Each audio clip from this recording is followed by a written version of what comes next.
The first step to achieving this rusted look is using a brown and an orange spray paint. I choose to use the Camoflage brown and orange colour coat from Halfords, which is a automotive shop here in the UK.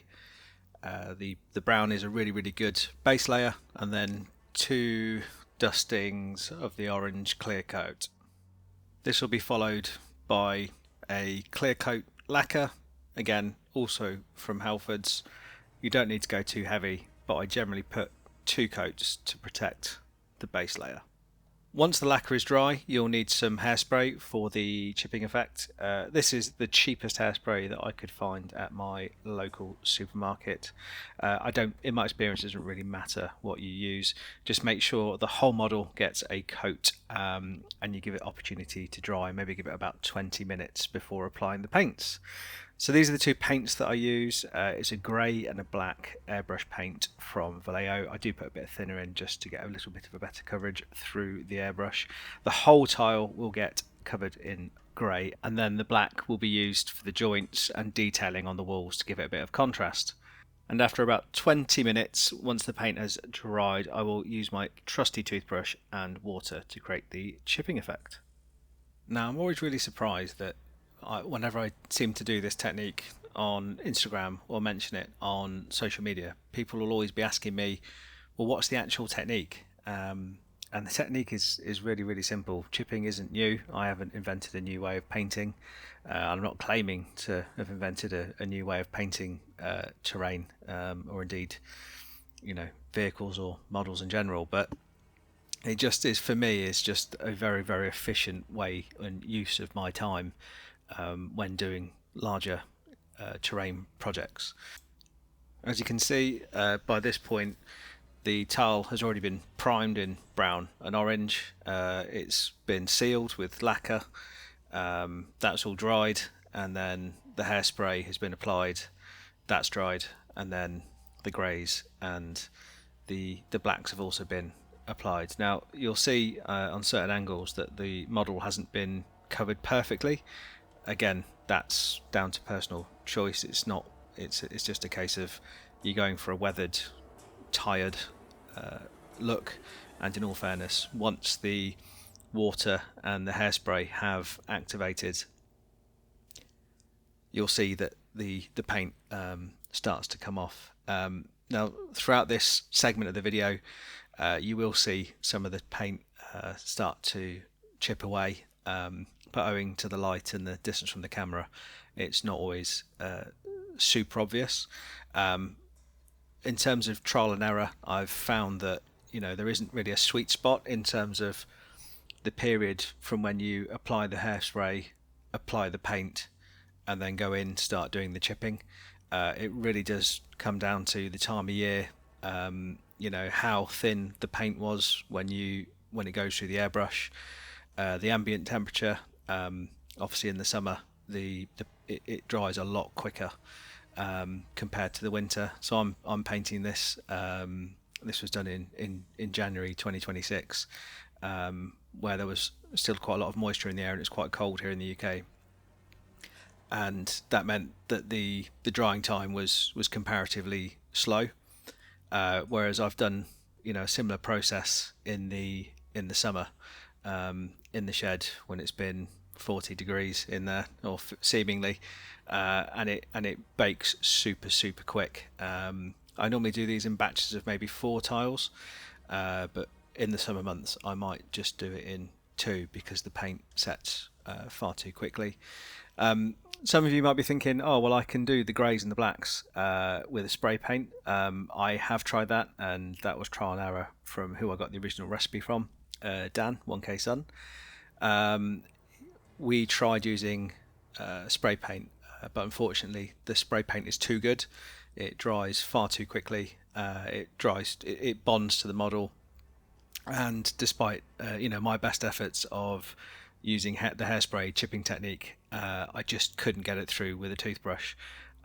So you ended up just having a grey and a black model, and then you would typically just go straight through to the bare plastic or resin of the model, because you just can't get that decent chipped effect. But yeah, I tend to go over the model. I tend to try and not go too hard in with the toothbrush because I don't want to unnecessarily start ripping up large sections of paint. It's more of a case of I'll just work my way through the model. Again, there's no time frame for to accurately kind of. It's just a case of you just feel as you go. Just see how the model's reacting. There you can see that it's just taking off that kind of top layer, whereas the paint is staying in the deeper recesses of the terrain. Again, I'm not doing anything revolutionary. It's all been done before, tried and tested. It's just it works for me.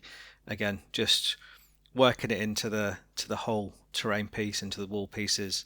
Kind of just doing like a quarter of the tile.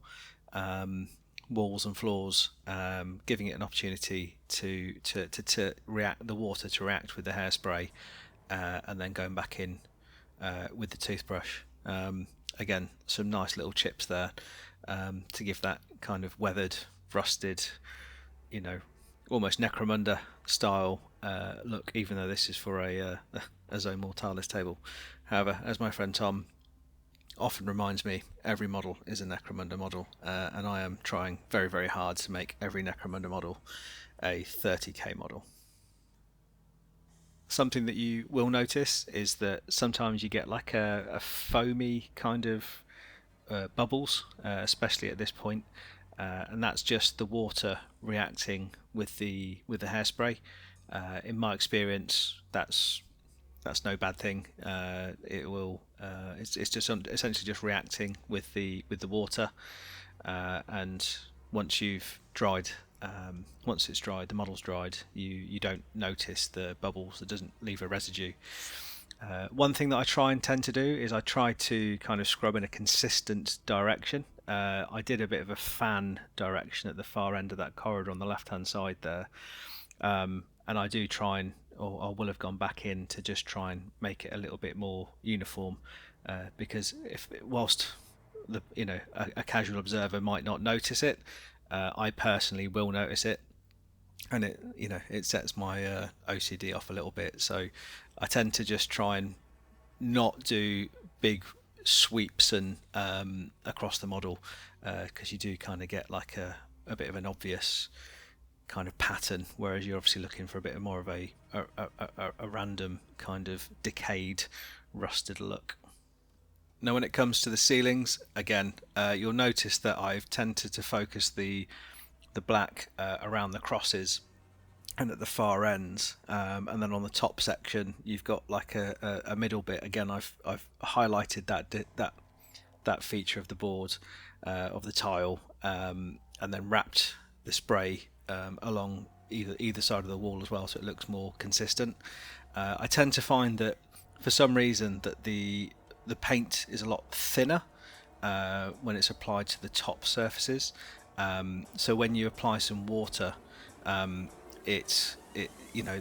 toothbrush tends to take more paint off it, perhaps quicker than I'd like. So when you're weathering the top sections, you might want to go in a slightly easier with the water, and just take it a bit slower.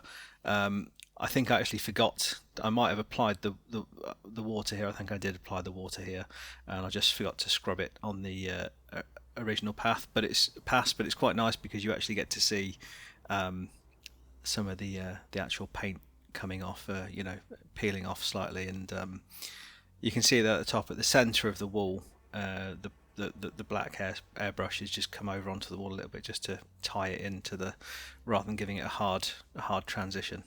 And it's also worth mentioning, because I tend to forget, is to make sure you do the end walls of the tile as well, not just the obvious ones, just to give the model a proper looking round before you think it's finished, because I assure you, you will get back to it. If you do a bulk painting session where you're doing 24 tiles in a short period of time, it's easy to get carried away, so it's better to give the model a once look over, and make sure all the panels have been weathered.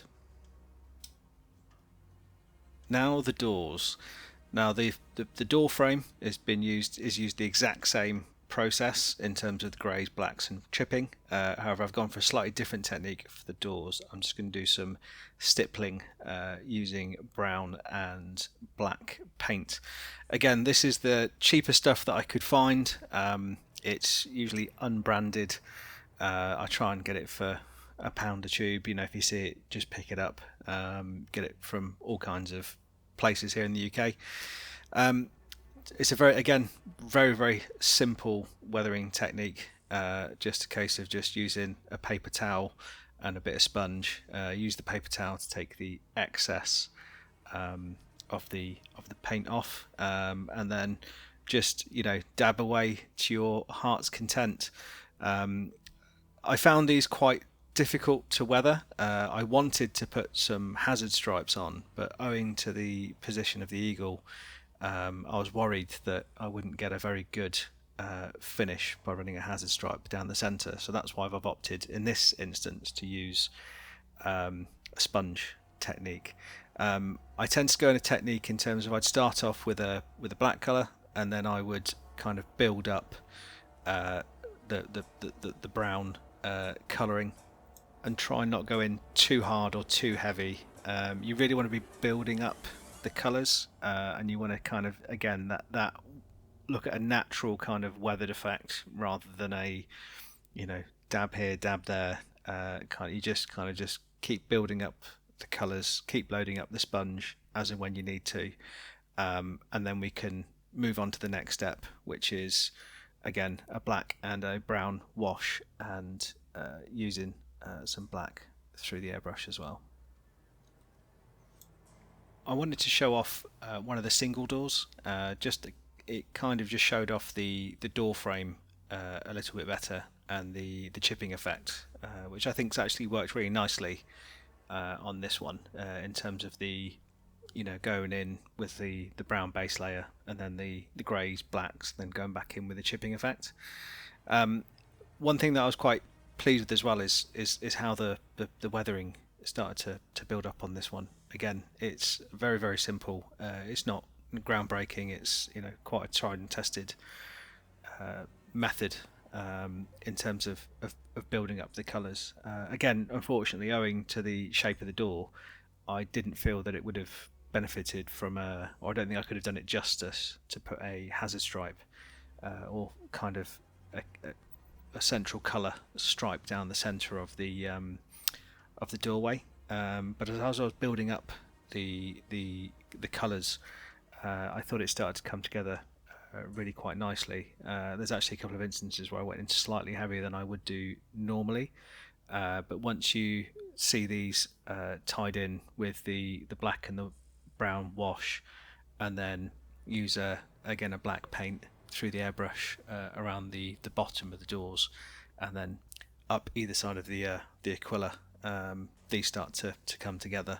And yes, I know I probably should be chipping with a brush, but when you're painting 24 tiles, I ain't got time for that. Next, I'll put some black through the airbrush to tie in the bottom of the doors, also up the grids or the ladders which pull the door up, and then the corners, making sure you hit both sides and all angles. To obviously it's a 3D model, and then we'll come back and then put a wash along the top, because the black doesn't really get into the recesses as much as you'd perhaps like, and you do need to get rid of that definition. And here we have the final product. So I've gone back in with a black and a brown wash where the plinth runs along the bottom of the door. I was struggling to get the airbrush into that kind of recess, and again on the ladders, again I just wanted to get a bit more depth, and you could absolutely use oils. They would probably get more of definition, but for this project, for me, using the acrylic wash was fine in this instance. And finally, I just wanted to show off some B-roll of the completed board. My biggest lesson was doing it in batches ensures a much more consistent colour scheme across the whole 6x4, and my advice to anybody would be to try and do as many tiles in one go as possible. So I'm going to end the video with some slow shots, a bit of a video montage to the completed project, and at the very end of the video I've introduced some Imperial Fists and Word Bearers from my own collection, just to kind of add to the excitement and the effect of the finished product. I hope you enjoyed the video, and if you've got any questions, please drop them in the comments below. Equally, if you do use this paint scheme, please let me know. And thanks for watching.